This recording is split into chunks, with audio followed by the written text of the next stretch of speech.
या ठिकाणी आलेल्या सर्वांचं स्वागत करतो. आपल्या कार्यक्रमाची भाषा सोयीप्रमाणे इंग्रजी मराठी अशी राहील, कारण हा मूळ जो काही अहवाल दिलेला आहे डॉक्टर काकोडकरांनी तो मला वाटतं इंग्रजीमध्ये आहे. तेव्हा ते सुरुवातीला इंग्रजीत बोलतील आणि नंतर काही थोडा भाग ते मराठीत पण सांगतील, कारण ते काय बोलणार आहेत मला माहिती नाही आहे. पण त्यांचा महत्त्वाचा रिपोर्ट आहे, म्हणजे थोडासा फ्युचरिस्टिक आहे की आणखीन 20 वर्षांनी कोणतं तंत्रज्ञान हे जगामध्ये प्रभावी असेल, त्यासाठी आपल्याला काय केलं पाहिजे. आणि या विषयावरती त्यांचा पुष्कळ अभ्यास आहे. त्यांनी मला वाटतं जितकं लक्ष त्यांनी विज्ञानात घातलेलं आहे तितकंच त्यांनी शिक्षण क्षेत्रावरती घातलेलं आहे. अर्थात विज्ञानात मला वाटतं त्यांच्या रिपोर्ट्सना जास्ती महत्त्व मिळत होतं, म्हणजे त्याच्यावरती ॲक्शन होत असेल. शिक्षण क्षेत्रामध्ये जरा वेळ लागतो, कारण शिक्षण क्षेत्रामध्ये कुठलाही बदल घडवून आणायला खूप संस्थात्मक बदल घडावे लागतात आणि विचार बदलावे लागतात. परंतु त्यांनी ह्या दोन्ही क्षेत्रांमध्ये खूप अभ्यास केलेला आहे आणि चिंतन केलेलं आहे, आणि त्या आधारावरती ते आज आपल्यासमोर बोलणार आहेत. तेव्हा ही एक चांगली गोष्ट आहे. आणि आम्ही प्रतिष्ठानतर्फे विज्ञान गंगा ही जी नवीन व्याख्यानमाला सुरू केली आहे त्यातलं हे दुसरं व्याख्यान आहे.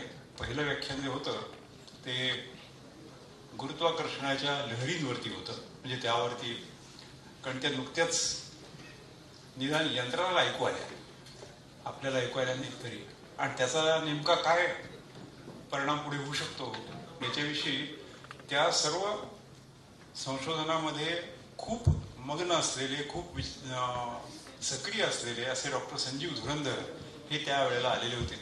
त्याचप्रमाणे आज डॉक्टर अनिल काकोडकर आलेले आहेत. मी त्यांना त्यांचं हे जे काही मनोगत आहे ते मांडण्याची विनंती करतो. तत्पूर्वी पुष्पगुच्छ देऊन त्यांचं स्वागत करतो.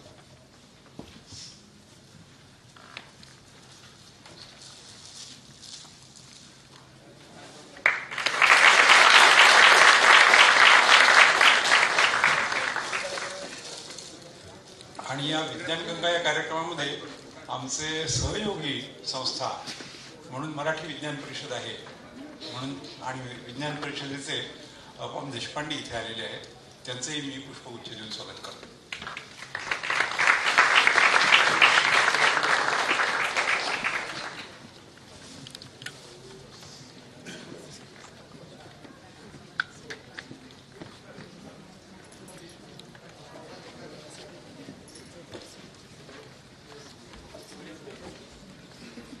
नमस्कार.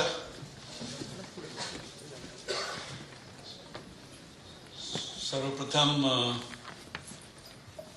आजच्या या आमंत्रणाबद्दल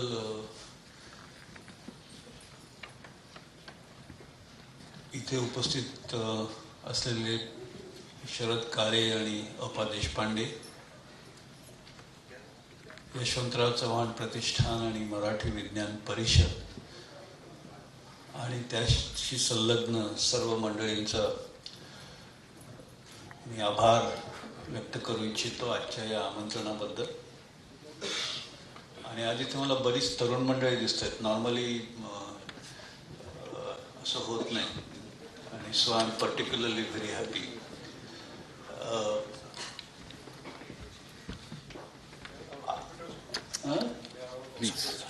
Okay, oh, wonderful. What I'm going to speak today is about a report that was prepared. It's not a report of one person, not a report of one committee. It has been prepared through a very wide consultative process, and the rough count of people who have been involved in providing inputs runs to roughly around 5,000 people. And 5,000 people located at in different parts of the country, and also fair bit of diversity. There are a lot of young people, students from different disciplines. There are people outside the science and technology domain. There are some specially selected, very bright students from across different institutions. There are also specially selected people who have who just represent the common people in the society, nothing to do with science and technology. And also a lot of input was collected online, again through different means. The idea was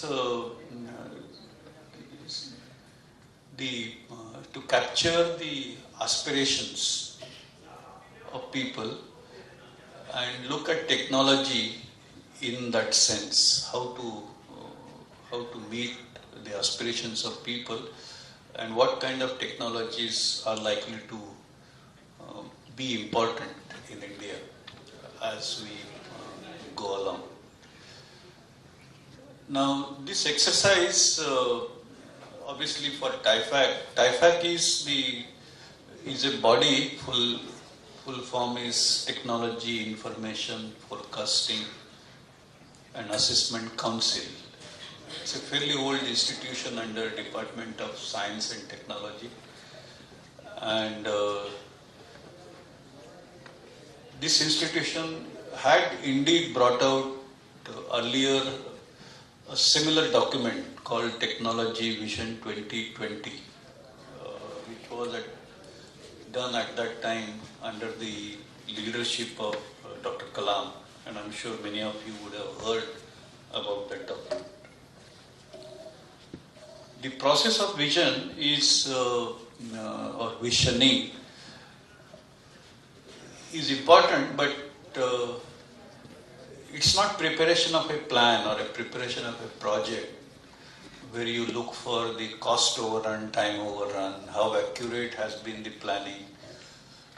On the other hand, vision is something where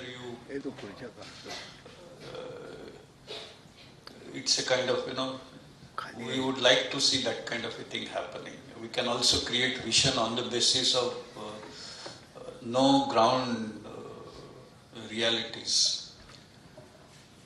Many of you might have heard the name of Sir Arthur Clarke, and who has created he has made many predictions. Not everything has come true, but many of them which at that time when he made those predictions appeared, they're bordering something completely ridiculous, but they have come true. So visioning exercise is something different, and so it's important that supposing you create a vision for the year 2020 as it was done that time, you should not really wait for 2020 to arise. Or for example, this is an exercise for 2035. I'm certain you don't have to wait for 2030 to create the next exercise. I think somewhere in between you should take up. So like that, just like you have a rolling plan, you should have a rolling visioning exercise as an ongoing exercise. And it was in that spirit that this exercise was carried out. Another important feature that we had kept for ourselves is that it's a document. It's not a vision in the context of India, but it's a vision in the context of Indians. This document is centered on people, and when we say people, when we say Indians, India is a country of great diversity. So, even if you take a simple thing like drinking water, technology is required for arranging drinking water in a city, in a village, or in a very remote place. They could be quite different, and I think we need to capture all of them. And so it's important that many times when we talk about development of technology, we sort of do some research activity, then there is some application of that, so in the lab, and then we develop some product in the lab. And then we get into this mindset that what we had done is good for people. We get into this mindset that if I develop some technology, it will solve all problems. It doesn't happen like that. And so there must be an element of demand. There must be an element of something which meets the requirements of people. At times, in fact, it may be that the requirement comes first and then you attempt to meet that requirement. And when you do that, then it becomes that much more useful. And so we looked at this exercise also in that context.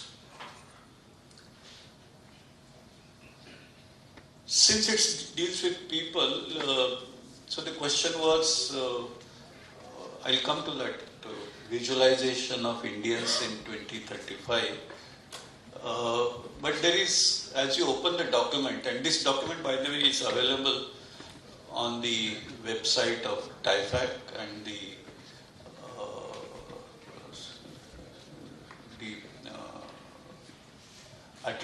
website address is given there, so you can visit the TIFAC website and you will get Vision 2035. You look at that and you can actually download all documents. Entire thing is it's available, and in fact there is also an option of if you don't mind downloading a very large file, this is also available in high definition. So you can get very good pictures and you can make your own presentation and carry the message forward. So, now let's for a moment imagine that we suddenly are in the year 2035, and what do you expect to see around us? And there is a livescape as soon as you open the document. In the back folder there is a livescape, and then since the what is written there cannot be readable, so I have made it somewhat bigger, and I hope you can read this. If you open, if we sort of put ourselves in 2035, I would want to see, for example, 100% literacy, including knowledge of devices, instruments, and machines. Literacy meaning ability to read and write is not enough. At that time, literacy would also mean, today also you see, you must have good literacy, but you must also know as a minimum how to handle your own mobile. It has become such an important tool for inclusive development. So that kind of familiarity is also important. Delivery of language neutral content to all individuals. So it should not be dependent on whether I know English, whether I know Marathi. As far as schools are concerned, zero school dropouts.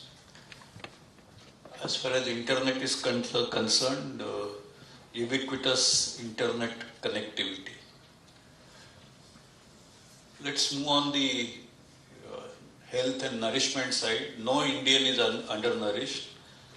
No Indian woman and child is anemic for want of proper nutrition. Potable water in every household, even in difficult terrains.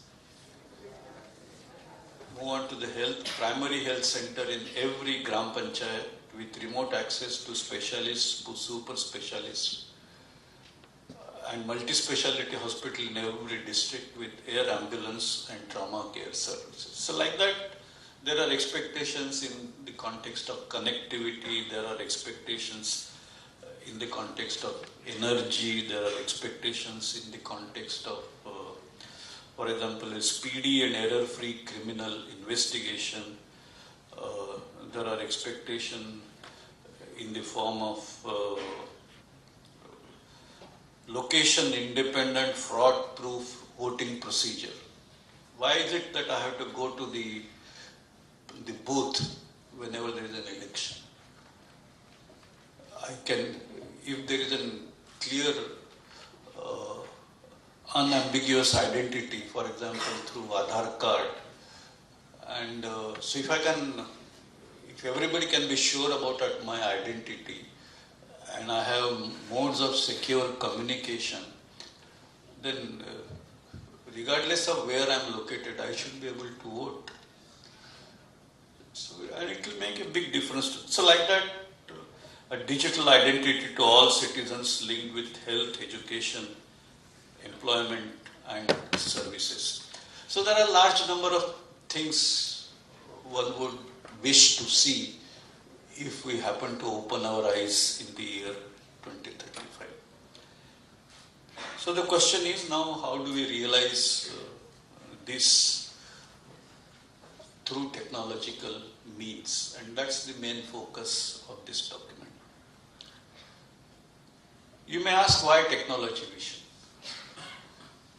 We didn't have technology vision for so many years, because before 2020, Vision 2020, there was nothing. But things did happen. If we don't have technology, somewhere else technologies will be developed. Many of the technologies we use, we don't make them ourselves. So it's not as if you don't have a technology vision, from somewhere the world moves and we'll benefit, economy benefits. So why technology vision? To address that question, first I would request you to focus on the graph, bar charts there. It actually talks about the GDP of some of the important countries: China, India, Japan, US, France, Germany, Italy and Britain. And the color code is given on the top, and the relative proportion of GDP of these countries is given in this bar. And you would notice that till around 1700, India was a country with largest GDP in the world. And after that, our proportionate GDP value started declining. We became lesser and lesser economy in relative terms. And that the decline started from 1700 onwards. So I think it's easy for all of you to recognize why it happened. So this is the, there's something to the true freedom, true independence, true autonomy. Now, so keep that in mind, that our ability to decide our destiny ourselves is crucial. This mindset that something will happen from somewhere, and so foreign technology is better. If we'll get better services. It gives you happiness, which is guaranteed to be short-lived. It's not going to be long-lived. And when I talk about short or long, it's not. Don't look at it in the context of, well, between now and next 20 years. If you have such a short-sighted thing, then maybe you would see the benefit. But if you talk about the lifespan of nations, then you would find that this is extremely short-lived. Now, in my view, the key ingredients of GDP, of course, it's a broader thing, but very broadly, key ingredients are, number one, raw materials, and which was actually our strength when Indian population was not all that large. And India was a very rich country in terms of raw materials.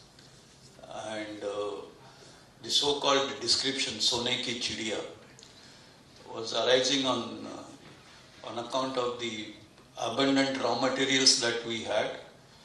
And at the same time, of course, we had plenty of skills in those days.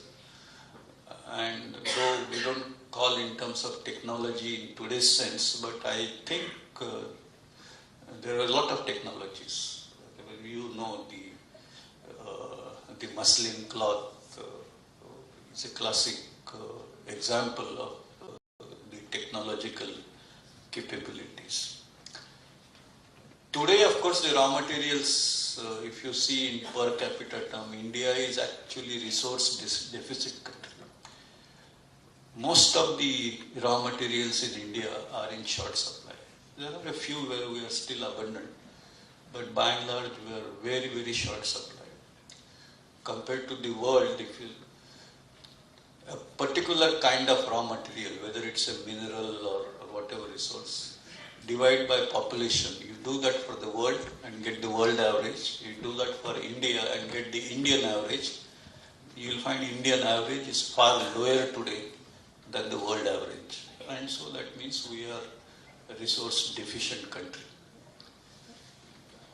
Next element of GDP is human resource. Both in terms of sheer numbers, it matters because everybody does some work, so it adds to the overall economy. And then, of course, you have better trained people, better qualified people, more educated people. Then their contribution to GDP or economy is even that much higher.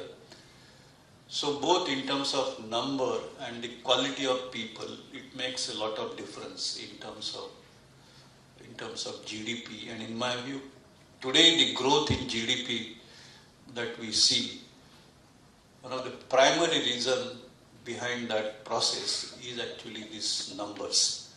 And of course, progressively, we are having people more and more qualified, so it kind of adds. What we saw in the context of IT revolution and the economic impact it had is precisely this. So it's an important factor today, and it has a potential much higher than what we have seen, provided we do something in terms of the education program. Even more important element is technology and innovation. If you can create new technologies here, then the rate at which you can add to GDP would go up even higher. Today, and I'll come to that a little later, but all rich countries today are technologically advanced, except a few countries which were, for example, Middle East, the oil countries. They are, of course, dependent on technology from other countries, but they had this huge oil wealth, very similar to what Indian situation was there in historic times, when India was, even spices was a big item and people used to come here for that. So, but the so-called advanced countries, the industrially advanced countries, and the rich countries among them, they are all technologically advanced. And in fact, there is actually synonymous. If you are not technologically advanced, you can't remain economically competitive for too long a time, because after all, it's a question of who can capture the market. And you capture the market on the basis of products, competitive products. And you can make competitive products only on the basis of technology. And so technology has a huge contribution to GDP. And in that also, you make contribution by way of very robust, very reliable technology which everybody wants. But add to that the innovation. If you bring in something new every now and then in fact you contribute to GDP even more. So all in all, economy is an important factor or important reason for having a technology vision or making attempt to develop technologies by yourself. But there are many other reasons why you should have a technology vision. For example, recognizing that we have this high potential for economic growth, but technology in the broader sense is the key to comprehensive national power. Not just military power, but national power in all its sense. The industrial power, the economic power, to some extent even the soft power, which is actually very important in terms of relative importance of the countries. Technology empowers citizens, societies and nations. It's an obvious statement, but we should also recognize that this is a double-edged weapon. It can empower citizens, but it can also empower enemies. And so, if your technology is better than your enemy, then only you have that advantage. Otherwise, actually, same thing is true. Technology, the more powerful the technology, it can do things with much higher speed, much greater rapidity. Simple thing like social media, it's a new technology, very potent technology around. And we've seen what had happened in the context of Arab Spring. Even before the powers that be realized what's happened, there was a huge eruption. It was caused by the messages going around social media at a great speed. So, see, technology is a double-edged weapon, and I think it's important that technology in kind of inadequately trained minds or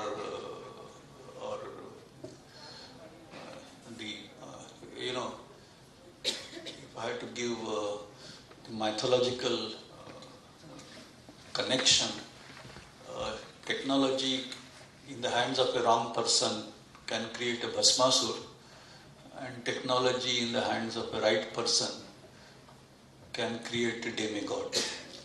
So that's the power of technology, and I think we need to recognize that it is double-edged, and so development of human minds is extremely important. If you have good technology sense, good technology understanding, good technology control, you can exercise your strategic autonomy much better.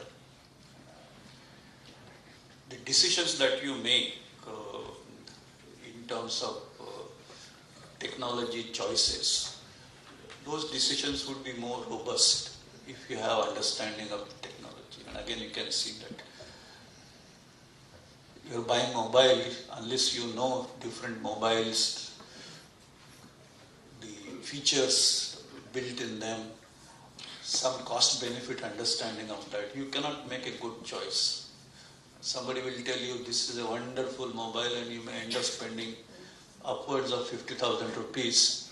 That mobile will be a great instrument. You may be using only 5% of it. Even now I can assure you that all the mobiles that you have, all of you are using very small power of that mobile. And so it's important that we have the understanding, and then only you can make good strategic choices. And unfortunately, today what we see around us, whatever is happening in terms of individual decisions of buying such items, I gave an example of the mobile. I think the same thing goes in many of our policies, which impacts people at large, are actually vendor-driven because of the inadequate understanding of technology at the levels of decision makers. And I think that's the key point that we need to keep in view. And of course, technology allows you to make robust decisions which avoid vulnerabilities. If I had to give examples of that, I'm sure you must have heard in newspapers a couple of years back that suddenly China started dictating the world in terms of rare earths and brought literally big countries like United States, Japan, it brought them on knees, and it took them a few years for them to recover. And that's because China played its role very well. It knew that it has the largest share, upwards of 90% share of rare earths, and it knew that rare earth is important and its importance is growing, and they played their cards well and became monopoly, and it started dictating the terms. So I think unless you have a fuller understanding, you don't even recognize these processes. On a more practical plan, I don't know whether you are able to see this, but this is a table of different commodities, products. The second column is about the items of import, and the third column is about items of export. And you would find that most of them, thank you. See, these are items of import, these are items of export. And you will find that wherever these green remarks are there, they actually tell us that we are importing much more than exporting. And that's because we are lacking in adequate technology competitiveness in those areas. If I have to give example, for example, take iron and steel. $11 billion of import and $9 billion import. $9 billion export. Now India is supposed to be traditionally a country with very rich iron ore. And we have been practicing this technology right since independence. We've given great importance. But even so, we're not able to match it or further. In fact, this should have been our strong point. The problem is we are not that competitive in technology. There are a few areas where we have done better. For example, this yellow mark things, clothing.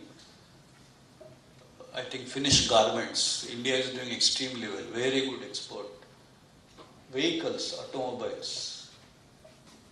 Now we are exporting more than importing, which is a good thing.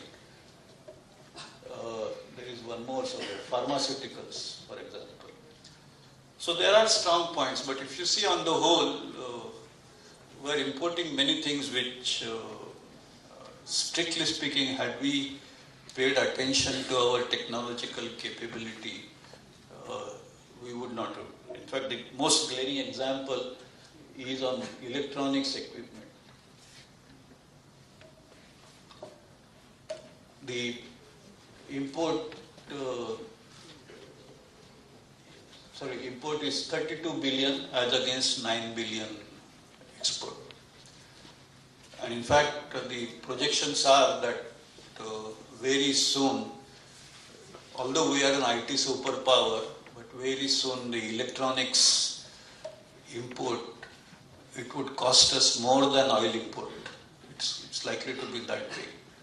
And the only difference is because we are not paying attention to technology development the way we should. Now, then in the report you will find there is a comparison between in the Vision 2020 exercise there are some expectations. The idea was that let's see how we had done as compared to what we had visualized. And we find that in fact there are areas where we had done much better than what was visualized. For example, communication. Communication we have done much better than what was visualized. Pharma, we have done very good. Of course, the areas where we have been focusing on mission mode technology development, space, atomic energy, missile development, we have done very good. And there are areas where we have kind of kept up with the expectations, and there are areas where we, in fact, have fallen short of expectations. One of the area which was of prime concern is this question of the healthcare. We have this tremendous kind of dichotomy. India is a place where there is great health tourism. The best of medical care, even foreign people from abroad come here and get the benefit. You look at the United Nations ranking of countries on the health. There are many other parameters, but since I'm talking about health, and you will find our ranking is way down. So it's a kind of we don't have our own appropriate technologies which can support people in villages where they are in an affordable manner, in a way they can create access. So, but at the same time, thanks to that exercise which was done, it did create a lot of awareness. It did create a lot of thrust to development of technologies, and some of this, of course, played dividends. Now, so to get started with this visioning exercise, as I said, the idea was to look at first the people. The invariant in looking at it's valid today and it's also going to be valid in 2035 and even beyond, is the fact that India, in terms of number of people, it's a large and society, and it's also a very diverse society.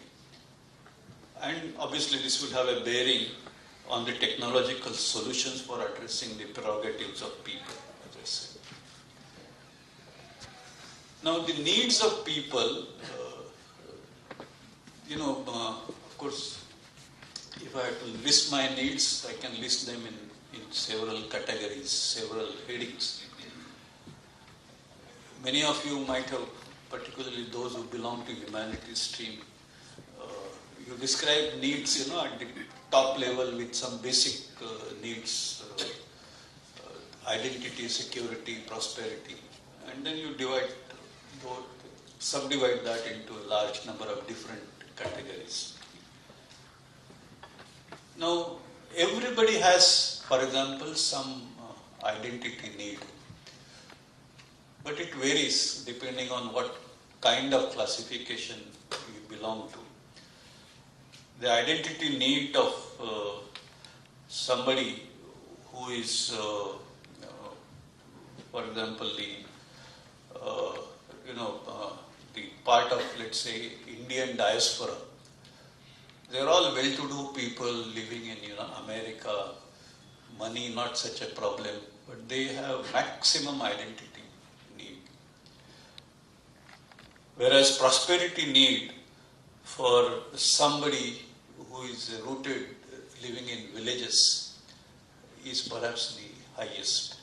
So like that, the same kind of need, it varies for people, and also the solutions for meeting that need. I gave you earlier example of water, but in all these areas you require different technological solutions to meet that needs. So at a,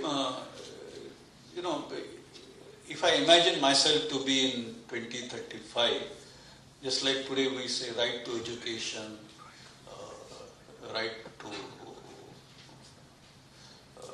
to vote, it started with that. So we felt that, look, in 2035, the society or the members of the society should have some predefined prerogatives. And we identified these prerogatives, some at the individual level and some at the collective level, as a group they would want. And so the picture on the right hand side there, it shows 12 prerogatives. For example, clean air and water, healthy, nourishing food, good health care, power supply, education, like that. And similarly, the communication facilities, governance, public safety, the disaster resilience, so on and so forth, prerogatives. And that we must provide for these prerogatives for the society in full measure as it would be needed. And so we must build technologies to make these prerogatives available. So this exercise, we said, okay, we have visualized some characteristics of the population, we visualized set of prerogatives people should have, their needs should be met. So the vision of this exercise is technology in service of India, ensuring security, enhancing prosperity, and strengthening identity of every Indian. And that's what one needs to achieve. Then it goes on, for each one of those prerogatives, it goes on to describe the technologies that need to be developed for meeting that particular prerogative. So for example, the simple thing like clean air and potable water, the listing that you see here is a set of technologies, some of which are already existing. In fact, the dots here, ready for deployment. There are some which are in the lab, they need to be taken to the field. There are some where there is more work, research work necessary, targeted research is necessary, and then there are some which are in the imagination, the Arthur Clarke type things. And so it tells you that some of these prerogatives can be met using technologies which are already available. In fact, in case of water, we know most of the technologies are in fact known, although there could be better technologies to come as we move along. So like that, for each one of those prerogatives, 12 prerogatives, there is a detailed listing of technologies. And now, in addition to the technologies for meeting prerogatives, how do we build these technologies? So we felt that we need to do some targeted work in different sectors of technology. So we are looking at 12 sectors In fact, many of these sectors, they coincide with the nomenclature for prerogatives, but some they don't, some are different. The exercise, as I told you, it has been collected from a very broad consultation, that all that input was put in front of experts, the best experts that we could get, and for every group, every sector, there were something like 12, 15 experts who kind of distilled all that information, and of course they were experts in their own field, so they could make evaluation on the basis of those inputs. They could add on the basis of their own experience and knowledge.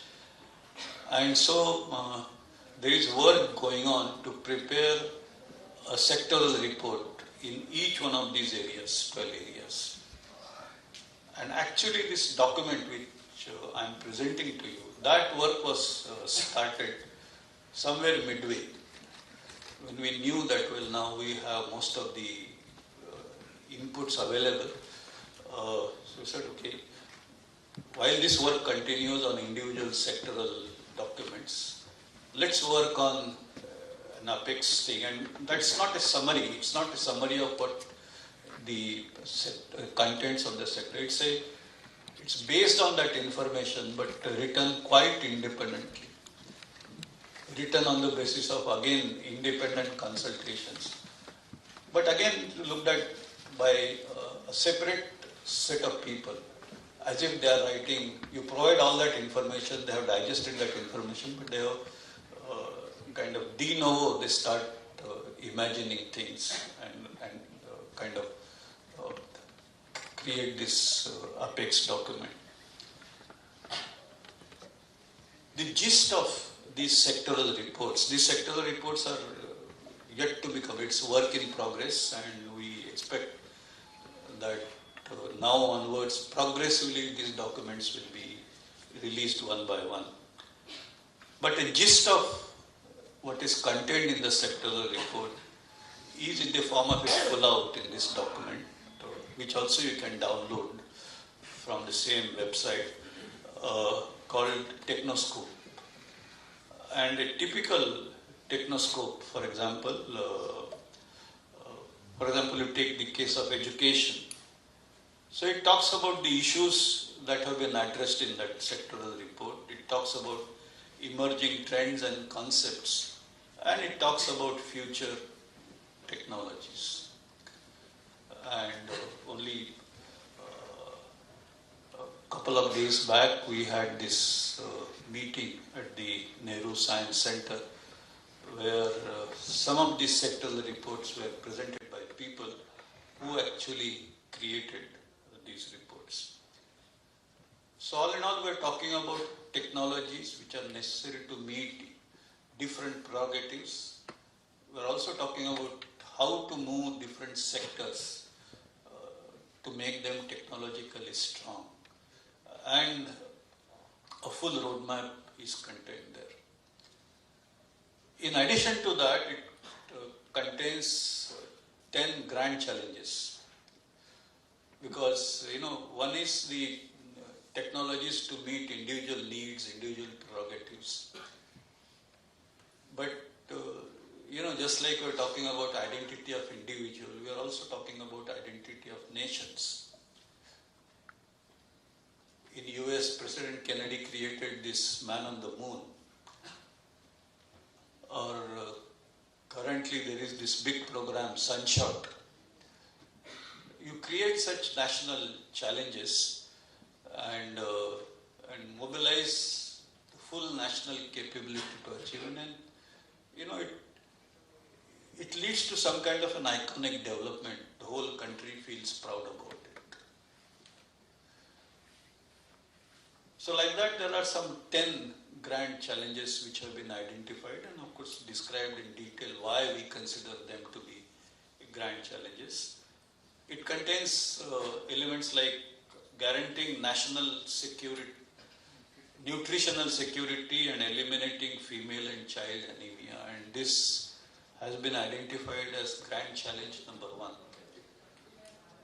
when it came for discussion, I was aghast. I thought this seems to be such a commonplace thing.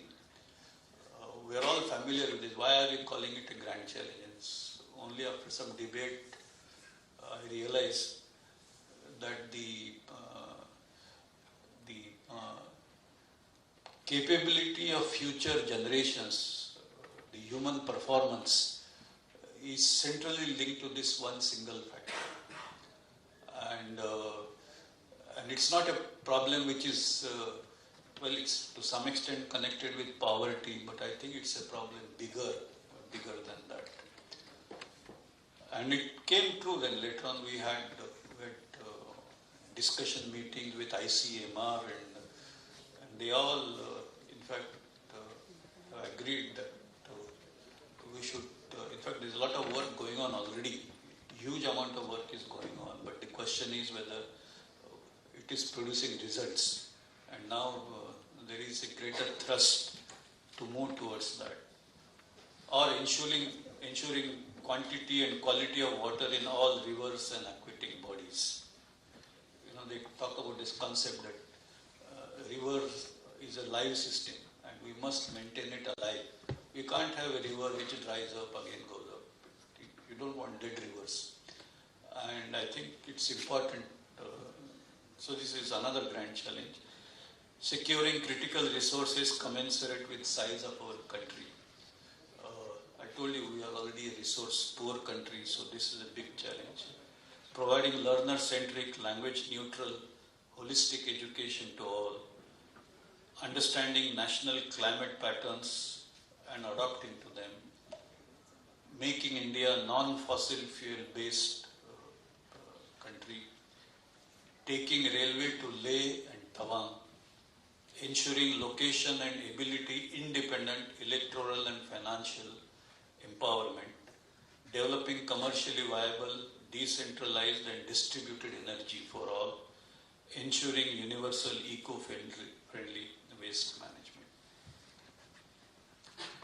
So that is about this technology vision document. Now I think next 10 minutes or so, I want to talk about what next.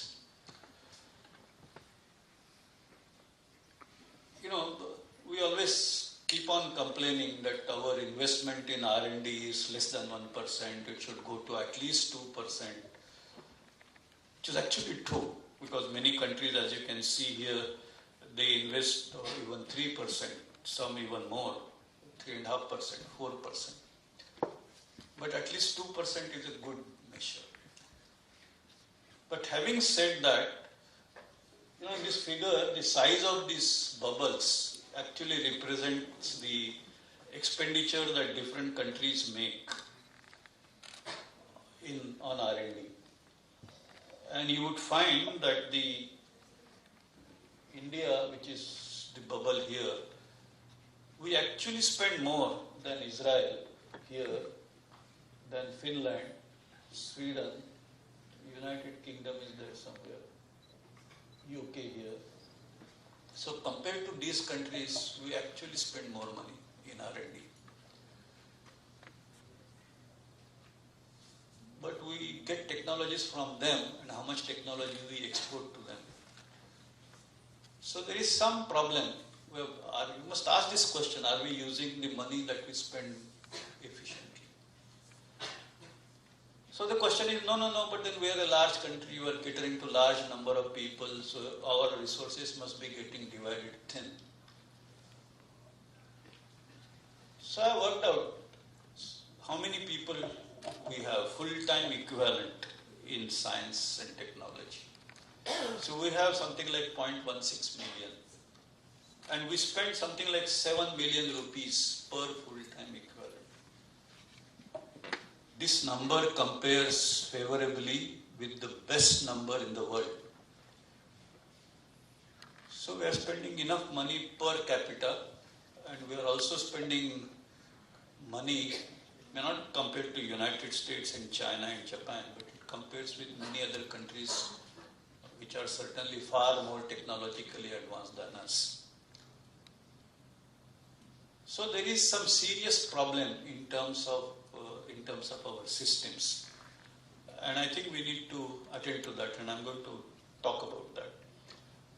And of course, most of the investment in R&D is public investment. I think in pharma and few other sector, of course, there is private investment, but by and large, and so the industry component, which is last few years, it is better, improving, but it has to, in fact, industry component should be as big as the public investment component. So that's another thing that we need to achieve.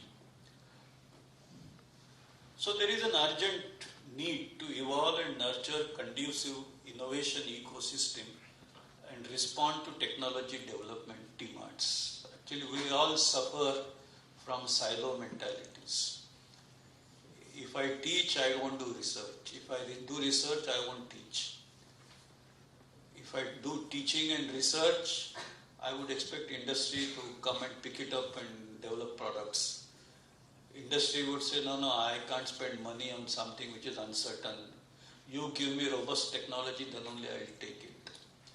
So we suffer this silo mentalities, and that's actually a contraindicator for innovation ecosystem. And that's what has to change.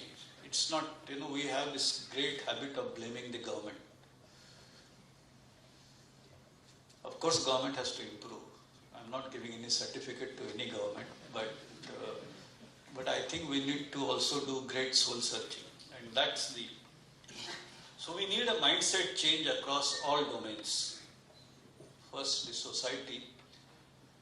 We have created those silos. We are all deep inside those silos. So we're not able to talk to the person next because there is a barrier. So the mindset change is required in society, in academia, in industry, bureaucracy, political leadership, and policymakers. How to make that happen? So here actually is a slide that I have borrowed from one of the universities abroad, I think Tokyo University. Now you look at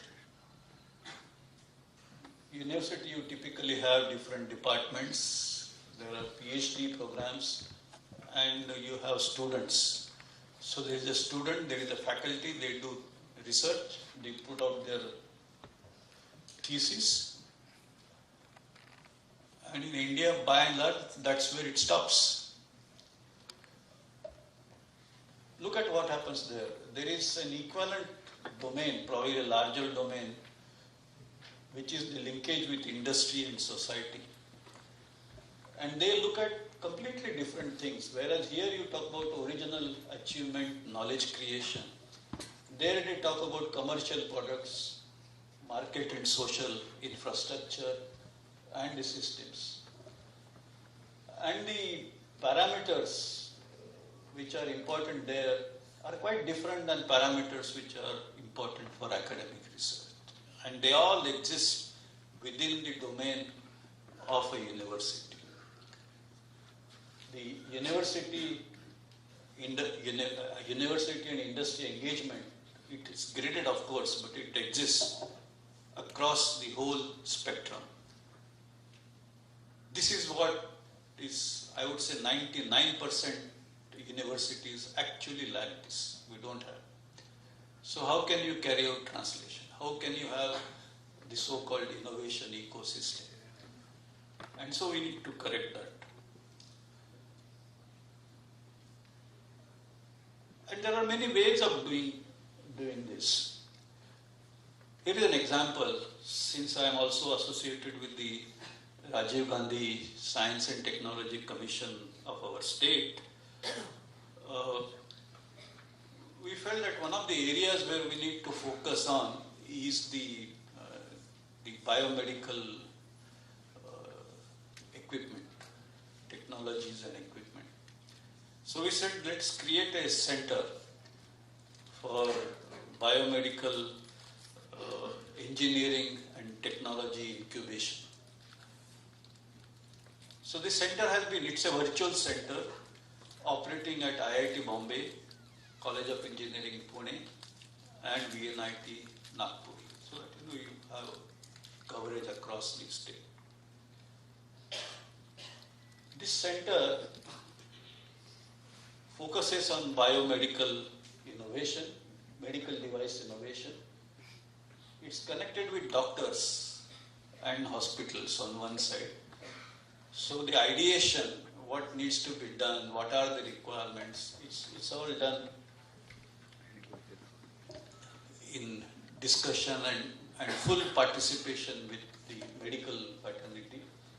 It's also connected with industry. And of course, it has a full academic component. There are teachers, there are students doing PhD, everything is there. And of course, you have the public support, the government support, both from the State Commission as well as the Central Government Department of Science and Technology. This local innovation domain came into existence, I think, just around 2 years back. They already commercialized 2 technologies. You might have heard some of them in newspapers. They are already working on more than a dozen technologies, and they are sure that next 2 to 3 years they see another 7 or 8 technologies getting commercialized. In fact, some of the technologies have already won awards. So things can happen here, provided we create that kind of ecosystem. There are doctors, and you know doctors, of course Dr. Lele is sitting here. The time is so important. Dr. Lele also has been spending so much of time engaging with researchers, carrying some development. In fact, many times his expectation was probably much higher, and I think we fell short of it. I'm admitting in public, Dr. Lele. But the point is, there are doctors who are willing to spend time. There are doctors who not only just say the initial requirement, but also participate progressively as the development is taking place, keep on giving suggestions. So it can happen here, and I think we must see much more of it happen. But it's not enough if that happens only in the context of high tech, which is good, which the industry may be looking at, or which the urban society might be looking at. 70% of India lives in villages. And villages have their own kind of requirements. So you need an ecosystem where the user, just like I gave an example of medical, I can give an example of any other domain. But you need user for technologies relevant to rural India. You need users who are rooted in rural areas. And if you want to do that, then that ecosystem must be residing in the rural domain. A university in a city like Mumbai, even if you create such an innovation system, it's unlikely that it will solve the problem of Gadchiroli, for example. Impossible. So you need to have an innovation ecosystem sitting right there at Gadchiroli. So here is another example which again has been attempted. This is an experiment which is about 3 years old, where an engineering college, a private engineering college near Pandharpur, they said that, okay, we become the knowledge domain, and then they, from BARC, a technology package was delivered. It was parked in this college, and then through several technology demonstration centers in the neighborhood, you create opportunity to link with rural people, for them to see technologies, for them to adopt technologies, for them to give their problems, for them to express their difficulties in adoption of technology, and then for the people, the faculty in this engineering college to address those issues. And they have already started making their own technologies, some based on the earlier technologies, some completely new. And so this, you have in the university the center of excellence. So here there is a rural human and resource development facility, and that facility is doing this job of center of excellence, providing that ecosystem of engaging with the rural neighborhood. And they have, as of now, for example, they have already touched more than 2,000 farmers in 35 villages. And in addition, just like we hold tech fests in urban engineering colleges, they hold an agri fest there. And today the situation has come that the people from neighboring engineering colleges and other institutions come here to find out, I have to do a project, I should do a project on what? Because they find this is more interesting. From BARC we provided ultrafiltration technology for demonstration. Then we told them that you can do things yourself. But the medium was being provided from BARC. Then we passed on this, how to make that medium. Today the medium for ultrafiltration is also made there. And so the 100% manufacture of a water purifier is done in villages. So I'm not saying that it's very high technology, but it's not low technology either. And if you create such ecosystem, and the same thing, there is an education module there where we're talking about ICT-enabled school education. And if you create such innovation ecosystem, then I think you can make the difference to villages in technological sense. In addition to creating such ecosystems, I think it's important that we have programs for nurturing a culture of innovation. And so you need science centers of the kind, Nehru Science Centers that we have here, the planetarium that we have in Mumbai. There are similar things, but there are very few. They will be restricted to big cities, Pune, Wardha, Nagpur, Solapur. We have in Pimpri-Chinchwad.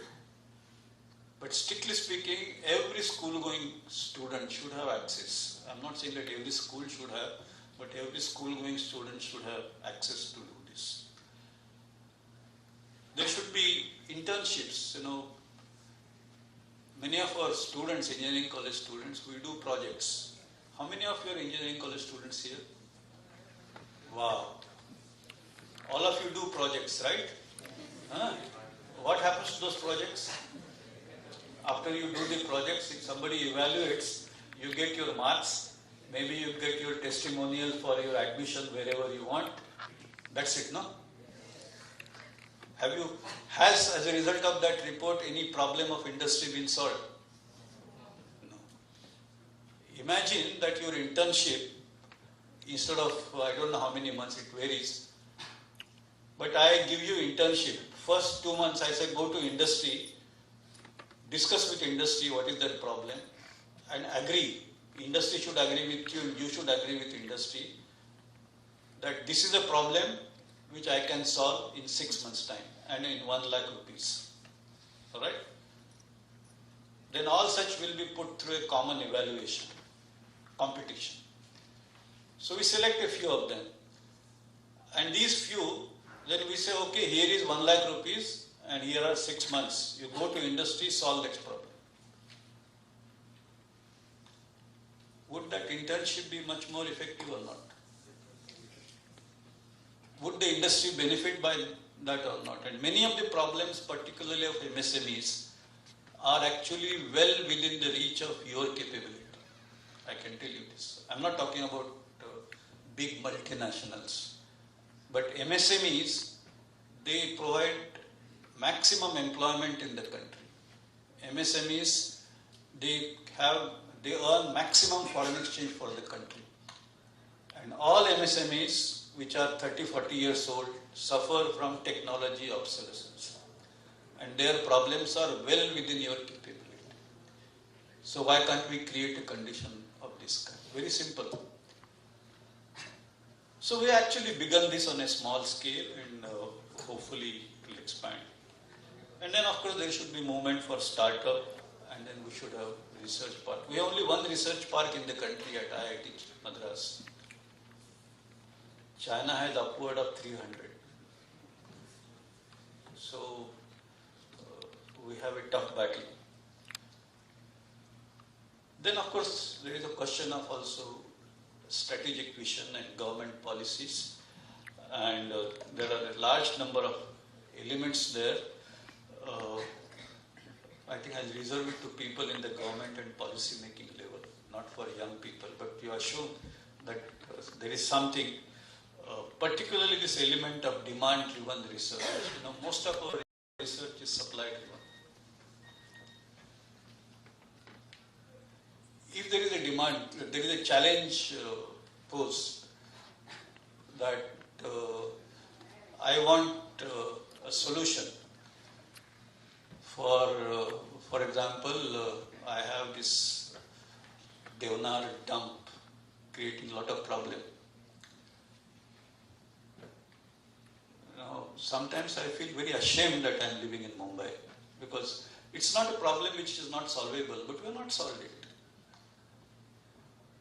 All of it is not technology, there are many other issues. But those other issues also can have a technology solution. And so, can we create a demand, a challenge? Supposing there is a competition saying, okay, if somebody tells me a way of liquidating Deonar dump in next 1 year, 1 million rupees price. I think people will work out, because there is no great rocket science there. It's all known. So I'm just giving you a way of driving the policy. Now you may say all this is okay, but still there are problems. How can we do it and all? So I want to end by just stating a confidence building measure. IITs at one stage were ranked 4th, just ahead of Harvard. But this is at one stage. Today it's not the case. In a new ranking of the top 50 universities that have produced venture capital backed founders, and this is based on a fairly large study. It was for a period 2009 to 2014, and they looked at education background of over 13,000 founders globally. The difference is that was IITians, mostly in US, because most of these startups got created in US. Now it has started happening in India also. There is a much larger number of Indian youth in India, and we need to create conditions for them to be able to perform at similar level. Say, if, let us say 50% of Indian youth perform at the same level as what has already happened, within the reach of our capability. And our systems do permit that innovation, change our ecosystem. These IITians at that time, they attracted something like 3.5 billion US dollars. So you can just work out a multiplier. How many more Indian youth are there, and how many more things you can do. So how much more enterprise you can create. It can easily be $1 trillion enterprise. And if it can happen with a few IIT students in United States, the challenge is it should happen with all of you in India. And that's what we need to achieve. Thank you very much.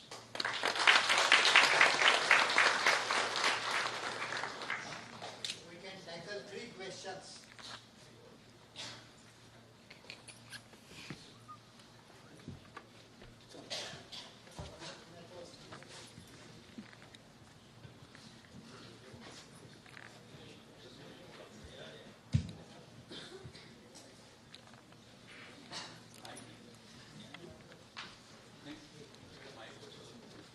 have a question.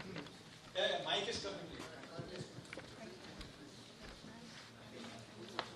Thank you, sir, for a most stimulating lecture. You have put priority on number 1, anemia in women and children. I have suggested a very simple solution. In your kitchen, if you have an iron tawa to make rotis, an iron kadhai to make your vegetables, enough iron is chelated so that it gives you enough iron, so that there should be no reason. How many of you have iron tawa and iron kadhai in your kitchen? Not Teflon, not stainless steel. It's a simple solution. Iron tawa and iron kadhai to cook your food. There is no need to. We need simple innovation. I have been telling for the last 10 years. I have shown that hemoglobin goes up from 7 grams to 12 grams in 6 months' time. So please propagate an iron tawa and iron kadhai for all the millions of households in the country. Item number 1 will be solved. Thank you.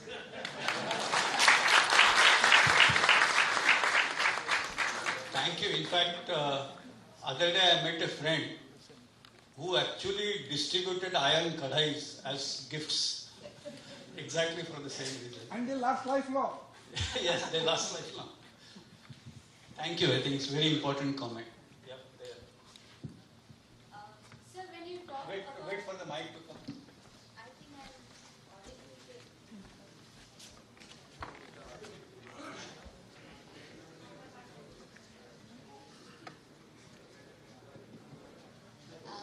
Thank you for your lecture, your input, sir. My question is, when you talk about 0% slums or the points that you put, I as a student of social science, I see it not only the technology but a vicious circle where economy, social component, political component and other many components play a very essential role. So in the context of Technovision to 2035, how do you see this 0% slum or 100% health in this context? Well, I think that's an important point. But recognize, well, first of all, when you say technology vision, it doesn't mean that we're talking about vision of only technical people or we're talking about only technologists. Any technology you want to implement, I think most of them, you have to take the social aspects, the economic aspects, the market aspects all into account. Because without that, they will not leave the laboratory. So it's an all-inclusive effort. This is number 1. Number 2 is even for seemingly non-technological issues, at times there are technological solutions. Our electronic voting machine is a wonderful example. Technologies, they, in a philosophical sense, rightly driven technologies, they are actually enable a lot of democratization and a lot of decentralization. And if you implement the technology in the right way, in fact, it's not too difficult to get near 100% results. Now, I share your point that there is always a spectral distribution. But I think the key lies in minimizing the tails on either side.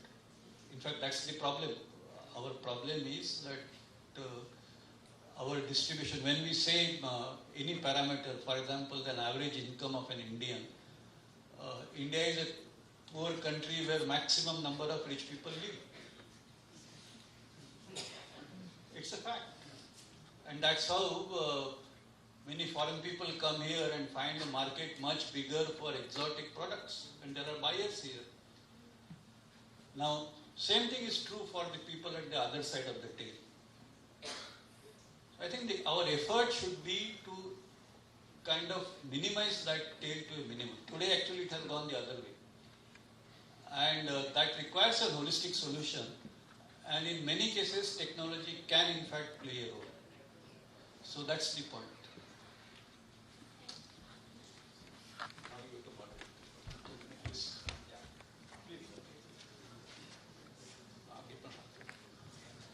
So while talking about the role of government, you said that most of the people solution-oriented things are vendor-driven.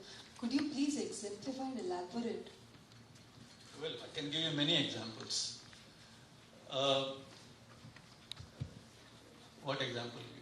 See, let's take the transportation. Transportation is connected with congestion, transportation is connected with pollution. Right in Bombay city, you might remember that we had trolleybus running. Right? And it ran for a couple of years on one or two routes. Trolleybus in many other cities of the world is still very popular. It's trams are still very popular. Now, the eco-friendly mass transportation methods is something not new. In Mumbai, or for that matter many other cities in India, we have actually proven that trolleybus is not viable. It's not. Or for that matter, Bombay is an island city with sea coast on either side, and we have made attempts for hovercrafts. And if I am not mistaken, not once, twice, only to prove that it doesn't work. Now, of course, now you may say that's an actual experiment, somebody has invested, it failed, so it doesn't work. I don't buy that. Or for that matter, take the case of fertilizer. We built two large plants right in the beginning of the fertilizer industry picking up. One at Talcher, one at Ramagundam, based on coal. Because fertilizer requires energy and coal is the best source for energy as far as India is concerned.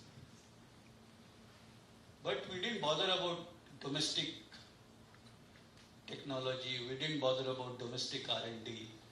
Somebody came and said, I have technology of coal. He had, but he had technology using coal as is exists in his country, which is a much better coal than India. So major plants were set up to prove that coal-based fertilizer does not work. And all money went down the drain. That's what I mean by vendor-driven policies. Because of course decisions were taken. Such decisions are not taken without due diligence, right? But the question is what governs those decisions? If you see at the heart of it, it is just driven by some vendors and we all get carried away. Unless you have understanding of the technology, unless you have a right ability to implement the technology the right way, it's very easy. It's very easy to prove that something does not work. The competence lies in making things work. And that's where I can give you more examples if you like. One last question. One last question. I would like to talk regarding education and medical education. Today, even a sixth pay commission person's children cannot go for a medical seat. That is the cost of medicine. So what is going to happen in the near future? Because private education is out of bounds of the local man or the Aam Aadmi. Previously, people used to study in government colleges and become IAS officers and good doctors in all public sector hospitals. Today, that is not possible at all. So how are we going to run this country on health matters? Well, I think let's not restrict this to the health. This is true for, by and large, the entire education segment. Now, there are two problems to this. One is the quality of education and the other, the affordability of that good quality education. Now, typically, I don't know so much about medical education, but I certainly know about the engineering education. Typically, for a good engineering college, you need to spend at least 6-7 lakhs per year per student. And I would imagine that for medical it could be probably even more. Now, question is that investment must be made for good quality education. You may debate why, whether it is money well spent, efficiently spent, and that must be improved, which is all agreed. But there is some minimum that must be spent. Today what has happened is, in most of the places, and private education systems included, we actually don't pay attention to quality. We cut corners, don't spend as much money, and of course all that money I'm assuming must be rightly spent. So what's happening is the education is of very poor quality. For example, I know for engineering for sure that since here are a large number of engineering students, I don't want to discourage you, but today we are producing something like, I think it must be around 1.5 million engineers every year, which sounds a big number. But if you ask industry, they would say most of them are unemployed. So that itself is creating a problem, and I would imagine the same thing would be true in medical education. So we need to pay attention to quality for sure, because otherwise, instead of solving a problem, we are creating a bigger problem. So the fact is, we need to spend money. Now the question is, how do you find that money? And so,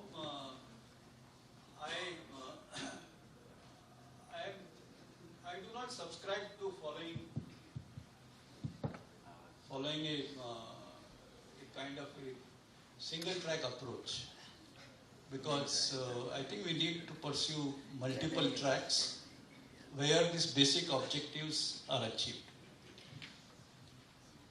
Now, having done that, I think we need to also make sure that no deserving student is kind of forbidden from pursuing good quality education for want of financial resources. Now, if you have good quality education, for example, IIT, anybody passes out, the job is guaranteed. An MBBS doctor coming out from a good medical college, either a job or capability to earn through one's own private practice is guaranteed. Now, if that be so, it should be possible to arrange a bank loan facility without any collateral as a part of admission process, hassle-free. The student, I go and take admission in the college, engineering or medical. Right there, the loan arrangement should take place. The arrangement between banks and the colleges and institutions, all that should be predetermined. As far as student is concerned, I go there. And of course, I must, as a student, undertake to pay back.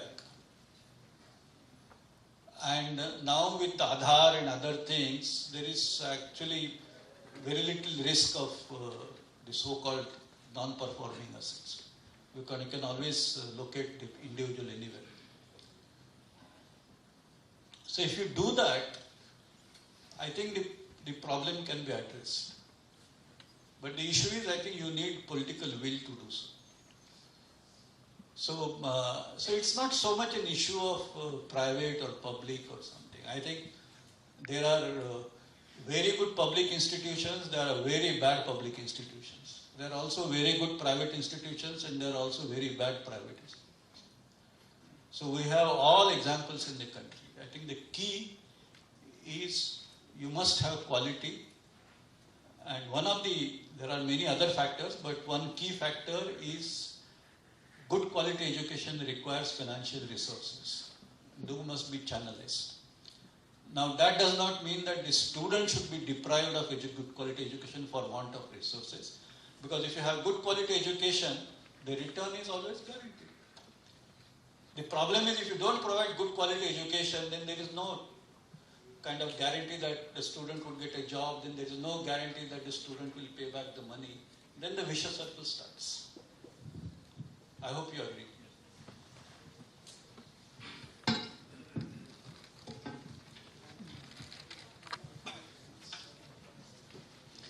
तिसऱ्या प्रश्नाला काकोडकरांनी जे उत्तर दिलं, ज्याच्यामध्ये trolley buses किंवा hovercraft बद्दल बोलले, dumping ground बद्दल जो प्रश्न मगाशी त्यांनी उल्लेख केला, देवनाथच्या डम्पिंग ग्राउंडच्या जवळ 1990च्या सुमाराला वसंतराव गोवारीकरांनी DSTचे सेक्रेटरी असताना मुंबईमध्ये कचऱ्यापासून इंधनाचे गोळे बनवण्याचा कारखाना सुरू केला होता. कुठल्याही व्यवसायामध्ये खालीवर होतच असतं, त्यामुळे तोटा झाला किंवा लोकांचा विरोध झाला तरी ते चालू ठेवणं ही फार महत्त्वाची गोष्ट आहे. आज परत एकदा नितीन गडकरी जलवाहतूक कशी सुरू करता येईल आणि वाढवता येईल याच्याबद्दल बोलतायत. आणि ते हॉवरक्राफ्टचं 90 साली वाशिवून मुंबईला मी आलेलं आहे हॉवरक्राफ्टने बऱ्याच वेळेला आहे. तेव्हा हे जे सगळे प्रश्न आहेत हे 2035 सालापर्यंतचा रोड मॅप डॉक्टर काकोडकरांनी आखलेला आहे.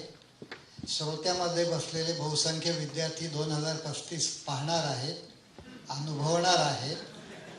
स्टेजवर बसलेले आम्ही कोणीही त्यावेळेला असणार नाही. परंतु एक गोष्ट खरी की ह्या सगळ्या गोष्टी प्रत्यक्षामध्ये आणण्यासाठी आपल्याला सगळ्यांना त्याच्यात सहभाग नोंदवला पाहिजे. एकटं सरकार हे सगळं करील असं धरून चालून ते होणार नाही. त्याच्यामध्ये सामान्य जनतेचा सहभाग सुद्धा असला तरच ते पुढे जाणार आहे. स्वातंत्र्यापूर्वीच्या काळामध्ये महात्मा गांधींना एक शिक्षक येऊन भेटले आणि ते म्हणाले की मला सत्याग्रहामध्ये भाग घ्यायचा, मी काय करू, देशाच्या स्वातंत्र्यासाठी मला प्रयत्न करायचा आहे. गांधी म्हणाले तू शिक्षक आहेस ना, तू तुझ्या शाळेमध्ये चांगलं शिकव, ती तुझी देशभक्ती आहे. तेव्हा ह्या पद्धतीने जर प्रत्येक जण आपण आपल्या परीने प्रयत्न करत राहिलात, आणि आज बरेचसे इंजिनियर लोक इथं आहेत, काकोडकर इंजिनियरच आहेत, त्यानंतर ते न्यूक्लिअर इंजिनियर झाले, मुळातले मेकॅनिकल इंजिनियर आहेत ते.